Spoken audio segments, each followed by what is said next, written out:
Hello and welcome back to kids commerce zone. So दोस्तों, जो कारगिल में पेपर हुआ था पंचायत अकाउंट असिस्टेंट का, उस पेपर की आज डिस्कशन वीडियो लेके आया हूं।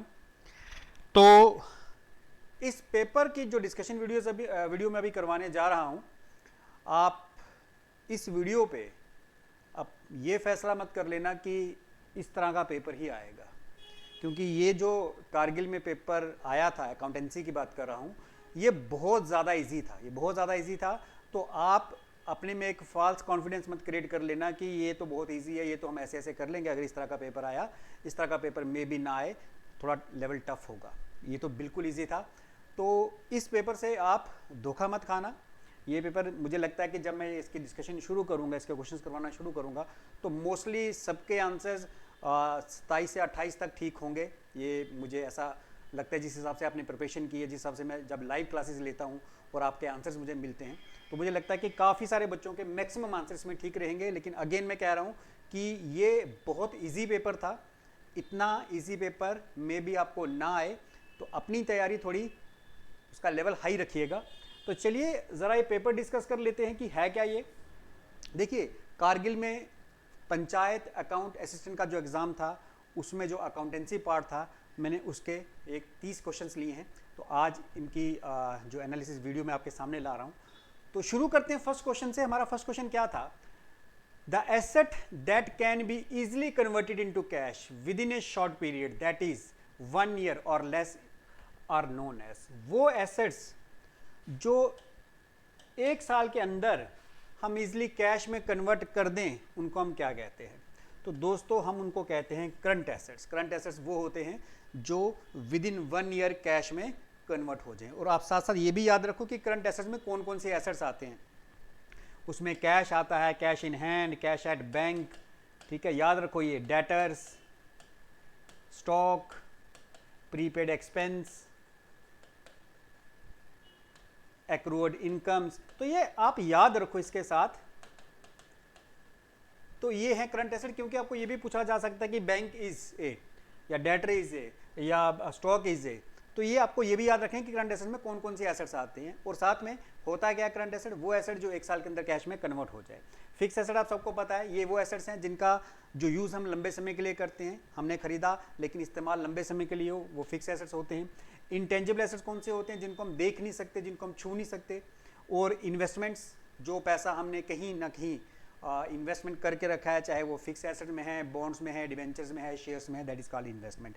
तो ये आपको सारा पता होना चाहिए। बाकी ऑप्शन का भी कोशिश करो कि आपको पता हो, तब आपको जो है आंसर देने में ज़्यादा आसानी रहेगी। तो खैर, इसका आंसर आ गया करंट एसेट्स। आगे बढ़ते हैं। Copyright, patent and trademark are example of. Copyright, trademark और पेटेंट किसके एग्जाम्पल्स हैं? Current assets, fix assets, intangible assets, tangible assets. देखिए, किसके एग्जाम्पल हैं? Intangible assets. क्या होते हैं इंटेंजिबल एसेट्स? जिनको हम देख नहीं सकते, जिनको हम छू नहीं सकते, उनको कहते हैं इंटेंजिबल एसेट्स। और ये तीनों इंटेंजिबल एसेट्स में आते हैं। करंट एसेट्स मैंने आपको पहले भी बता दिया, वो एसेट जो 1 साल के अंदर कैश में कन्वर्ट हो जाएं। फिक्स एसेट जिनका इस्तेमाल लंबे समय के लिए किया जाता है। फिक्स एसेट के अंदर ही 2 तरह के एसेट्स बन जाते हैं। एक इंटेंजिबल, ये फिक्स एसेट के अंदर ही आते हैं। और दूसरा कौन सा है? टेंजिबल, ठीक है। और टेंजिबल एसेट्स वो होते हैं जिनको हम देख सकते हैं और छू सकते हैं, ठीक है। चलिए नेक्स्ट पे चलते हैं। The pioneer of accounting is, भाई इसका तो आपने सिर्फ आंसर देना कि अकाउंटिंग जो है उसका पाइनियर यानी कौन था जिसने ये अकाउंटिंग शुरू की थी, डबल एंट्री कंसेप्ट वाला। तो ये आप याद रखो, लुकास पिकोली है। इसमें क्या ही इसकी एक्सप्लेनेशन देनी है अब। चलिए आगे। The art of recording, classifying and summarising is called. Art of recording, classifying and summarising is called. उसको क्या बोलेंगे? उसको बोलते हैं अकाउंटिंग। लेकिन अगर ये क्वेश्चन इतना होता art of recording and classifying, तब उसको हम क्या कहते? Book keeping. क्योंकि आपको याद होगा कि जो बुक कीपिंग है और जो अकाउंटिंग है, इसमें क्या फ़र्क है? बुक कीपिंग में क्या क्या आता है? Identification, measuring, recording and classification, ये आती हैं बुक कीपिंग के अंदर। और अकाउंटिंग के अंदर क्या आता है? Summarising, analysing interpretation and communication, ये 3। तो यहाँ पे कहा गया रिकॉर्डिंग, क्लासिफाइंग एंड समराइजिंग, क्योंकि समराइजिंग अकाउंटिंग में आता है। तो आप इसको ये भी कह सकते हो कि अकाउंटिंग में बुक कीपिंग भी आती है बट बुक कीपिंग में अकाउंटिंग नहीं आती। जब हम अकाउंटिंग की बात करते हैं तो it also includes book keeping, but book keeping does not include accounting. तो क्योंकि हम बात कर रहे थे रिकॉर्डिंग, क्लासिफाइंग, ये दो चीज़ें तो इसमें आती हैं, लेकिन समराइजिंग किस में आती है? अकाउंटिंग में। तो क्योंकि अकाउंटिंग में बुक कीपिंग भी आती है, तो समराइजिंग के अलावा ये दो चीज़ें भी, रिकॉर्डिंग और क्लासिफाइंग, ये भी इसी में आ गई। तो इसलिए इसका जवाब मैं रखूंगा अकाउंटिंग। क्लियर हो गया? अगर खाली ये दो चीज़ों की बात हो रही होती फिर मैं उसका आंसर देता बुक कीपिंग। चलिए दोस्तों नेक्स्ट पे मूव करते हैं। Double entry means, double entry का क्या मतलब है? Double entry means entry for two aspect of books, यानी बुक्स के दो aspect, entry of two debts, दो डेट्स की entry, entry in two aspect of transaction, all of the above. तो entry in two aspect of transaction, that is कौन सा aspect? Debit aspect and credit aspect. चलिए जी next पे move करते हैं। Book keeping provides the, book keeping क्या provide करती है? ऑप्शंस देख लेते हैं क्या क्या है पहले। Primary information, secondary information, final information, none of this. तो बुक कीपिंग यानी कहाँ से शुरू करते हैं? आइडेंटिफिकेशन से, मेजरिंग से, एंड देन असल काम जो रिकॉर्डिंग से शुरू होता है, रिकॉर्डिंग, देन पोस्टिंग। तो कौन सी इंफॉर्मेशन? बेसिक यानी प्राइमरी इंफॉर्मेशन ये प्रोवाइड करती है। चलिए जी next is modern system of book keeping is, जो मॉडर्न सिस्टम है बुक कीपिंग का वो क्या है? Single entry, double entry, British या none of this. Modern system जो है बुक कीपिंग का वो डबल एंट्री सिस्टम है, यानी एक ट्रांजैक्शन के दो एस्पेक्ट हैं, एक डेबिट है और एक क्रेडिट। नेक्स्ट पे आते हैं। The goods which are purchased for the purpose of resale are called, वो गुड्स जो किस लिए खरीदी गई, वो गुड्स जो इसलिए खरीदी गई कि उनको रीसेल करना मतलब बेचना है, उसको हम क्या कहते हैं? परचेजेस, मैकेंडाइज, गुड्स या inventory, all of the above. दोस्तों वो गुड्स जो हम इसलिए खरीदते हैं कि आगे हमें कस्टमर को बेचनी है, उनको हम इन तीनों नामों से जानते हैं। सो आंसर रहेगा आपका ऑल ऑफ द अबव। चलिए next.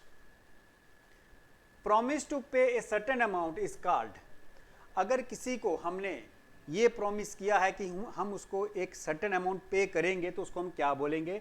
Account payable, notes payable, amount payable या डिस्काउंट पेएबल। तो अगर हम किसी को प्रॉमिस करते हैं कि वो हमें कुछ पैसा दे दे और हम उसको वो पैसा वापस करेंगे एक स्पेसिफिक पीरियड के साथ, विद इंटरेस्ट और विदाउट इंटरेस्ट, उसको हम कहते हैं नोट्स पेएबल।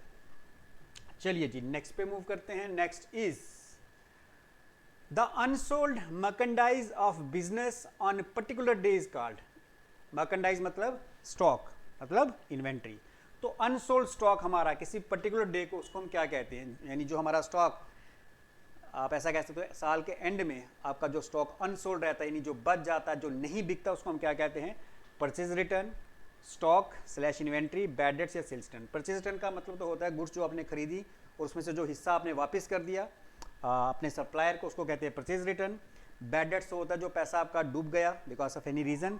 सेल्स रिटर्न जो आपने सेल्स की, कस्टमर ने अगर उसमें से कुछ जो आपका जो प्रोडक्ट खरीदा था वापस कर दिया तो उसको कहते हैं सेल्स रिटर्न। तो अनसोल्ड स्टॉक को हम क्या कहेंगे? स्टॉक और इन्वेंट्री। चलिए जी नेक्स्ट पे मूव करेंगे। Assets which have physical existence are called, वो एसेट जिनकी फिजिकल एग्जिस्टेंस होती है उसको हम क्या कहते हैं? फिजिकल एग्जिस्टेंस का मतलब हो गया ऐसे एसेट जिनको हम देख सकते हैं, छू सकते हैं। टेंजिबल, इंटेंजिबल, क्विक या करंट एसेट। उन एसेट्स को हम कहते हैं टेंजिबल एसेट, वो एसेट जिनको हम देख सकते हैं, छू सकते हैं, for example land, building, machinery, ठीक है। इंटेंजिबल जिनको हम देख नहीं सकते, छू नहीं सकते, जैसे goodwill, patent, copyright. Quick assets which can be converted to cash within 1 year without loss in their values. और करंट एसेट ये भी वही है।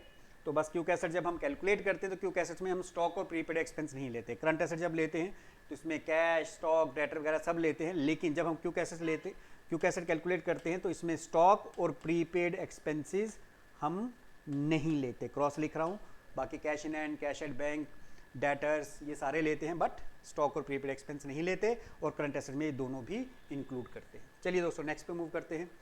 The liability arising from the purchase of goods on credit is called, वो liability जो उधार में goods खरीदने पे क्रिएट होती है या अराइज होती है उसको हम क्या कहते हैं?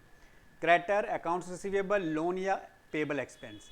उस लाइबिलिटी को जब हमने किसी से गुड्स खरीदी और वो पैसा हमने नहीं दिया, उधार में खरीदी, तो उसको, जिसको हमने पैसा देना है, उसको हम क्या कहते हैं, क्रेडिटर। अकाउंट रिसीवेबल हो गया जो पैसा हमें रिसीव करना है, यानी हमने किसी को गुड्स उधार में दी थी और उसने हमें पैसा देना है। रिसीवेबल हमारा एसेट है, क्रेडिटर हमारी लाइबिलिटी है। कौन सी लाइबिलिटी, ये भी याद रखो, करंट लाइबिलिटी। और ये हमारा एसेट है जो पैसा हमें रिसीव होने वाला है, ये हमारे एसेट्स में, करंट एसेट्स में आता है। Loan basically long term liabilities में आता है, ऐसी लाइबिलिटी जो मोर देन 1 ईयर पे करनी हो। और पेबल एक्सपेंस यानी वो खर्चा जो ड्यू हो चुका है लेकिन आपने नहीं दिया है, आपने सर्विस ले लिया लेकिन वो पेमेंट नहीं की। फॉर एग्जांपल कोई सैलरी पेबल है, कोई रेंट पेबल है, सर्विस ले ली लेकिन नहीं दिया, that is called payable expense. चलिए नेक्स्ट पे देख लेते हैं। The discount calculated on the list price of goods is called. वो डिस्काउंट जो हम लिस्ट प्राइस पे कैलकुलेट करते हैं। लिस्ट प्राइस क्या होता है, वो जो आप कभी की चीज़ खरीदते हो उस पर एक टैग लगा होता है कि ये चीज़ 100 रुपये की है, फिर ऐसे क्रॉस करके लिखा है भाई आपको 80 रुपीज़ में मिल जाएगी। तो वो जो 20 रुपये का डिस्काउंट है उसको हम क्या कहते हैं, cash discount, trade discount, rebate या नन ऑफ दिस। उस डिस्काउंट को कहते हैं ट्रेड डिस्काउंट। को याद होगा कि ट्रेड डिस्काउंट कब होता है, किस समय, at the time of buying and selling, खरीदते वक्त, बेचते वक्त जब हम डिस्काउंट ऑफर करते हैं, that is trade discount. Cash discount कब होता है, जब हम किसी को पेमेंट करते हैं या कोई हमें पेमेंट करता है, उस वक्त हम जो डिस्काउंट किसी को देते हैं या फिर किसी से लेते हैं वो होता है कैश डिस्काउंट। ये किस लिए दिया जाता है कि जो भी हमें पेमेंट करने वाला है विद इन टाइम, यानी प्रॉम्प्ट पेमेंट, यानी विद इन टाइम अगर हमें पेमेंट करे तब हम जो डिस्काउंट देते हैं या फिर लेते हैं, that is called cash discount. Rebate क्या होती है, एक तरह का ये भी डिस्काउंट होता है, लेकिन ट्रेड डिस्काउंट होता है जब हम गुड्स सेल परचेज करें, उसी वक्त जिस दिन हमने गुड्स खरीदी या बेची। रिबेट होता है गुड्स खरीदने और बेचने के बाद। मान लो मैंने गुड्स किसी से खरीदी थी, ट्रेड डिस्काउंट में ले चुका हूँ, बाद में गुड्स वो कुछ पीस डिफेक्टिव निकला या वैसा नहीं था जैसा मैं चाहता था, कुछ मेरी कंप्लेंट थी, तो उसने मुझे कुछ और पैसा छोड़ दिया, वो जो पैसा छोड़ता है वो रिबेट होता है। तो गुड्स बेचने के बाद वाला जो डिस्काउंट है उसको हम बोलते हैं रिबेट। ठीक है। Next is the term accounting and book keeping are classified as. Accounting और बुक कीपिंग को हम किस तरह से क्लासीफाई करते हैं कि ये वो सेम है, डिफरेंट है, अपोजिट है या नन ऑफ दिस। देखिए अकाउंटिंग और बुक कीपिंग सेम नहीं है, डिफरेंट है, क्योंकि मैंने कहा कि बुक कीपिंग के अंदर 4 चीज़ें आती हैं, आइडेंटिफिकेशन, मेजरिंग, रिकॉर्डिंग और कम्युनिकेटिंग। और जो अकाउंटिंग है इसके अंदर क्या आता है, आइडेंटिफाई, क्लासिफिकेशन, इसके अंदर आता है समराइजिंग, एनालाइजिंग और कम्युनिकेशन। ये 3 चीज़ें आती हैं अकाउंटिंग के अंदर और ये 4 चीज़ें आती हैं अंडर बुक कीपिंग। तो ये दोनों अलग हैं, सेम नहीं है, डिफरेंट। चलिए जी next, the paper containing evidence of payment is called. वो पेपर जिससे हमें ये पता चले कि हमने किसी को पेमेंट की है, जो किसी पेमेंट का एविडेंस है, प्रूफ है, तो उसको हम क्या कहते हैं, उसको हम कहते हैं डेबिट वोचर। किसके लिए यूज़ किया जाता है, पेमेंट्स के लिए। डेबिट नोट किसके लिए यूज़ किया जाता है, परचेज रिटर्न के लिए। क्रेडिट नोट किसके लिए यूज़ किया जाता है, सेल्स रिटर्न के लिए। और क्रेडिट वोचर किसके लिए यूज़ किया जाता है, रिसिप्ट के लिए, कैश रिसिप्ट के लिए। ये कौन सी पेमेंट के लिए, पेमेंट इन कैश। चलिए जी next, what is the main objective of financial accounting. भाई फाइनेंशियल अकाउंटिंग का जो मेन ऑब्जेक्टिव है वो क्या है। Options are profit and loss account, balance sheet, both profit and loss account and balance sheet, या ट्रायल बैलेंस ओनली।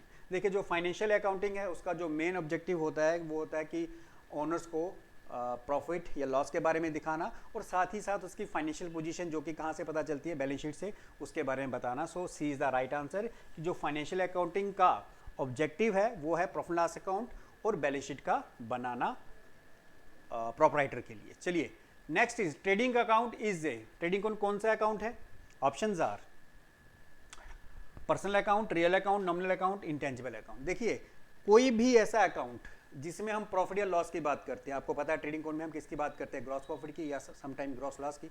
तो कोई भी ऐसा अकाउंट जिसमें हम प्रॉफिट या लॉस की बात करें, जिसमें हम इनकम या एक्सपेंडिचर की बात करें, वो नॉमिनल अकाउंट होता है। रियल अकाउंट कौन सा होता है, एसेट्स की बात करें। पर्सनल अकाउंट कौन सा होता है, जो किसी की पर्सन की बात करें, उसमें natural personal account, artificial personal account, representative personal account. ठीक है जी। Next, current assets minus current liabilities is equal to. Current assets minus current liabilities करें तो वो हमारी क्या बनेगी, वो हमारी बनेगी वर्किंग कैपिटल। अब होती क्या है वर्किंग कैपिटल, वो पैसा जो आपका बिजनेस में रहता है। फॉर एग्जांपल इसके मैं एक कॉमन से एग्जांपल देता हूँ कि वर्किंग कैपिटल है क्या, हालांकि ये आपके सिलेबस में नहीं है। वर्किंग कैपिटल क्या है कि सपोज करो मैं एक शॉपकीपर हूँ, ठीक है, मैं एक शॉपकीपर हूँ और मेरे पास एक पर्सन आता है, सपोज करो ए मेरे पास आता है और ये मेरा एक रेगुलर कस्टमर है, ये मेरा एक रेगुलर कस्टमर है, ये हर महीने मेरे से उधार लेने आता है। मेरा किराना स्टोर, मान लो किराना स्टोर है, ये हर महीने मेरे पास उधार लेने आता है। अब क्या हुआ कि ये मेरे पास आया, ठीक है, अपना नाम लिख दूं, चलिए, ये मेरे पास आया उधार लेने, हर महीने जैसे लेता है, तो मैंने इससे 10,000 रुपया लेना था। अब इसने क्या किया, मुझसे और सामान लिया 10,000 का, ठीक है। पहला वाला जो 10,000 था ये इसने मुझे वापस कर दिया कि भाई ये 10,000 लो और अगला सामान पैक करो। अब फिर से उसने 10,000 का उधार ले लिया। अब मेरा उधार तो वहां का वहीं रहा, वो पैसा जो आपका फंस चुका है, जो आपके बिजनेस में है, जो आपके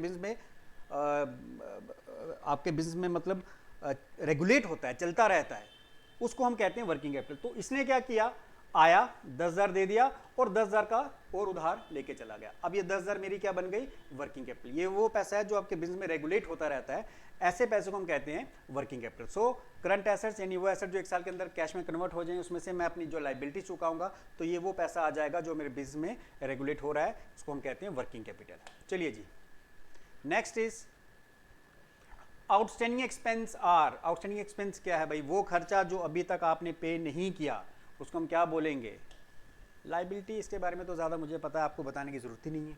next, an irrecoverable amount from debtor is known as. Debtor से वो पैसा जो इरिकवरेबल है, जो रिकवर नहीं हो सकता, उसको हम क्या कहते हैं, capital, loan, bad debts, good debts. तो डेटर से वो पैसा जो रिकवर नहीं होगा उसको हम कहते हैं बैड डेट्स।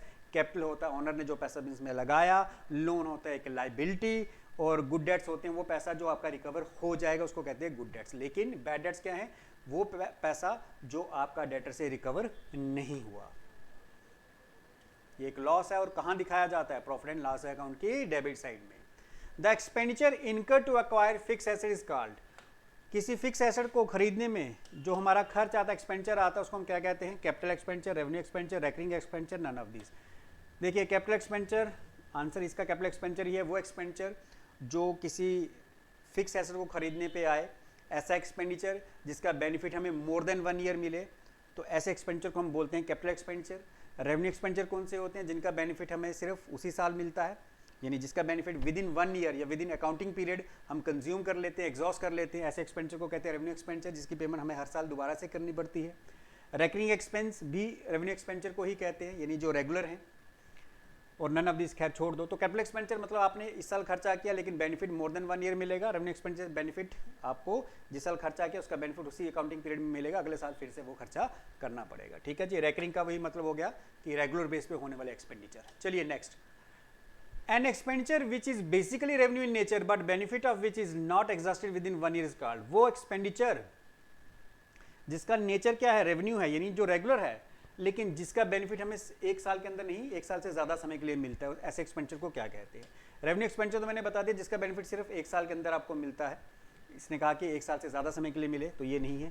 कैपिटल एक्सपेंडिचर जिसका बेनिफिट लंबे समय के लिए मिलता है, लेकिन एक ऐसा एक्सपेंडिचर जो रेवेन्यू है, उसका नेचर क्या है, रेवेन्यू नेचर क्या है। कैपिटल एक्सपेंडिचर का जो नेचर है वो रेवेन्यू नहीं होता, ठीक है, लेकिन इसका नेचर क्या है, रेवेन्यू नेचर का है, लेकिन बेनिफिट लंबे समय के लिए मिलेगा। कैपिटल एक्सपेंडिचर का नेचर क्या है, वो रेवेन्यू नहीं होता, लंबे समय के लिए है, लेकिन वो एक्सपेंडिचर जिसका नेचर रेवेन्यू है लेकिन जिसका बेनिफिट 1 से ज़्यादा साल के लिए मिले, उसको हम कहते हैं deferred revenue expenditure. Deferred revenue expenditure के एग्जांपल में आप कह सकते हो कि ह्यूज एडवर्टीजमेंट एक्सपेंडिचर जो हम ऐड पे खर्चा करते हैं। तो दोनों में ये फर्क भी है कि जो डेफर्ड रेवेन्यू के एक्सपेंडिचर की कैटेगरीज में आते हैं, जैसे मैंने कहा कि ह्यूज एडवर्टीजमेंट एक्सपेंडिचर, ये वो खर्चे हैं जिनका बेनिफिट लंबे समय के लिए मिलता है लेकिन आप इनको बेच नहीं सकते हो यूज़ करने के बाद। कैपिटल एक्सपेंडिचर में खासियत क्या थी, लंबे समय के लिए बेनिफिट मिलेगा और बेनिफिट लेने के बाद इसको बेच सकते हो। फॉर एग्जांपल कोई मशीनरी खरीदी, कोई बिल्डिंग खरीदी, ठीक है, उसको यूज़ किया, लंबे समय तक यूज़ किया और उसके बाद उसको बेच भी सकते हो। लेकिन डेफर्ड रेवेन्यू एक्सपेंडिचर वो होते हैं जिनका इस्तेमाल लंबे समय के लिए कर सकते हो लेकिन उनको दोबारा से रीसेल नहीं किया जा सकता, इसलिए इसको डेफर्ड रेवेन्यू एक्सपेंडिचर कहा जाता है। नॉन रेकरिंग एक्सपेंडिचर वही कैपिटल एक्सपेंडिचर को ही नॉन रेकरिंग एक्सपेंडिचर कहते हैं, यानी जो रेगुलर नहीं होते। Brief explanation of an entry is called. जो हम जर्नल एंट्री बनाते हैं उसकी एक एक्सप्लेनेशन देते हैं नीचे, उसको हम क्या कहते हैं। जर्नल एंट्री बनाती है कैश अकाउंट टू सेल्स, ऐसे बनाते थे ना, टू सेल्स, तो आपने गौर से देखा होगा नीचे उसकी एक एक्सप्लेनेशन दी होती है, उस एक्सप्लेनेशन को कहते हैं नरेशन, ठीक है। फोलियो तो होता है जो लेजर फोलियो यानी पेज नंबर, पोस्टिंग होता है लेजर्स बनाना, ठीक है, जर्नलाइज होता है जर्नल एंट्री बनाना। इसके नीचे की जो पार्ट है उसको हम नरेशन कहते हैं। चलिए next, balance sheet shows. Balance sheet क्या बताती है, ये मुझे लगता है सबको पता ही होगा। बैलेंस शीट क्या बताती है, both asset liabilities, only asset and liabilities. Explain करने की जरूरत नहीं है, बड़ी बार आपने कर लिया, ठीक है। चलिए आगे, next is what is used in preparing trial balance. Trial balance बनाने के लिए हमें किसकी जरूरत है, आपको याद होगा अकाउंटिंग प्रोसेस मैंने कहा था, पहले जर्नल, जर्नल के बाद क्या बनेगी लेजर, लेजर के बाद क्या बनेगा ट्रायल बैलेंस। तो ट्रायल बैलेंस बनाने के लिए क्या चाहिए हमें, लेजर। चलिए जी next, next is any written evidence in support of a business transaction is called. कोई भी रिटन एविडेंस किसी ट्रांजेक्शन, जो ट्रांजेक्शन हुई उसके सपोर्ट में कोई रिटन एविडेंस को हम क्या कहते हैं, जर्नल, लेजर, लेजर पोस्टिंग या वाउचर। मुझे लगता है ये आंसर सबको पता होगा कि जब हम कोई ट्रांजेक्शन रिकॉर्ड करते हैं तो उसके लिए हमारे पास कोई ना कोई रिटन एविडेंस होना चाहिए, उस रिटन एविडेंस को हम क्या कहते हैं, वाउचर। चलिए next is goodwill account is. Goodwill account कौन सा अकाउंट है, options are tangible, intangible, personal या नॉमिनल। देखिए गुडविल अकाउंट कौन सा है, इंटेंजिबल, जिसको हम देख नहीं सकते, छू नहीं सकते। टेंजिबल मैंने बता दिया। टेंजिबल रियल अकाउंट किसे कहते हैं, वो एसेट जिनको हम देख सकते हैं, छू सकते हैं, land, building, plant, machinery, furniture. Personal account मैं बता चुका हूँ, जो किसी के नाम से जुड़ी ट्रांजेक्शन रिकॉर्ड करे, उसमें नेचुरल पर्सनल अकाउंट आ गया, आर्टिफिशियल पर्सनल अकाउंट आ गया, रिप्रेजेंटेटिव पर्सनल अकाउंट आ गया, और nominal account expense, loss, income, gain की ट्रांजेक्शन रिकॉर्ड करता है। So goodwill is an intangible real account. Next is PFMS stands for, भाई इसको रट्टा लगा लो यार, ठीक है, public financial management system. Next, sale of land is, अगर हमने ज़मीन बेची तो ये किस तरह का रिसिप्ट है, revenue receipt, capital receipt, capital expenditure, revenue expenditure. देखिए सबसे पहले हमने ज़मीन बेची है तो बेचने पे हमारे पास कुछ ना कुछ आएगा, तो एलिमिनेशन मेथड से भी कर सकते हो कि एक्सपेंडिचर तो है नहीं, क्योंकि हम ज़मीन बेच रहे हैं, बेचने पे हमारे पास कुछ ना कुछ आएगा, तो ये दो तो हो नहीं सकते। अब बचा रेवेन्यू रिसिप्ट्स और कैपिटल रिसिप्ट्स। ज़मीन खरीदी, प्लांट मशीनरी खरीदा, फर्नीचर खरीदा, ये सारे कौन से एक्सपेंडिचर थे, कैपिटल एक्सपेंडिचर, और यही जब बेचे तो कौन से बन गए, capital receipt. Purchase of land, building, machinery, purchase of land, building, machinery या कोई भी फिक्स एसेट कौन सा एक्सपेंडिचर है, कैपिटल एक्सपेंडिचर। और इन्हीं की अगर सेल हो जाए, sale of land, building, machinery, तो ये क्या आ जाएगा, ये होगा फिर कैपिटल रिसिप्ट, ठीक है। ऐसे रिसिप्ट जो आपके मेन जो कोर बिजनेस है उसका पार्ट नहीं है। चलिए जी last is which of the following is an example of business liability. इसमें से कौन सी है जो बिजनेस लायबिलिटी है, लैंड एसेट है, बिल्डिंग एसेट है, कैश एसेट है, क्रेडिटर क्या है, आपकी बिजनेस लायबिलिटी। तो ये था कारगिल वाला पेपर। इसके बाद हम करेंगे लद्दाख वाला पेपर, फिर जो जम्मू कश्मीर में हुआ था पेपर पंचायत का, उसकी भी डिस्कशन करेंगे। और इसके साथ ये भी बता दूं कि जो 900 MCQs की PDF है रिवाइज आंसर की, उसके साथ दी हुई है, क्योंकि जो फर्स्ट PDF थी उसमें कुछ आंसर्स में मिसमैच था, तो वो रिवाइज आंसर की के साथ दोबारा से जो हमारी ऐप है उसमें ऑलरेडी आ चुकी है, आप उसको डाउनलोड भी कर सकते हो। और साथ ही बता दूं कि अब जो लाइव सेशन आएंगे सैटरडे से, जैसे मैंने कहा कि 4 बजे पहला लाइव सेशन आएगा, वो जो 900 MCQs आपको हमारी ऐप में मिले हैं उनके ऊपर जो है लाइव सेशन चलाऊंगा। जितने हो सके हम कोशिश करेंगे रोज़ के 50-60 MCQs कवर करने की। तो आप उन MCQs को प्रैक्टिस कर लो, अच्छे से प्रैक्टिस कर लो। जब मैं एनालिसिस वीडियोस लेके आऊँगा तो आपके जो डाउट्स होंगे वो भी साथ में क्लियर हो जाएंगे। तो इस तरह से आपकी प्रिपरेशन अच्छे से हो सकेगी। तो थैंक यू दोस्तों, थैंक यू वेरी मच।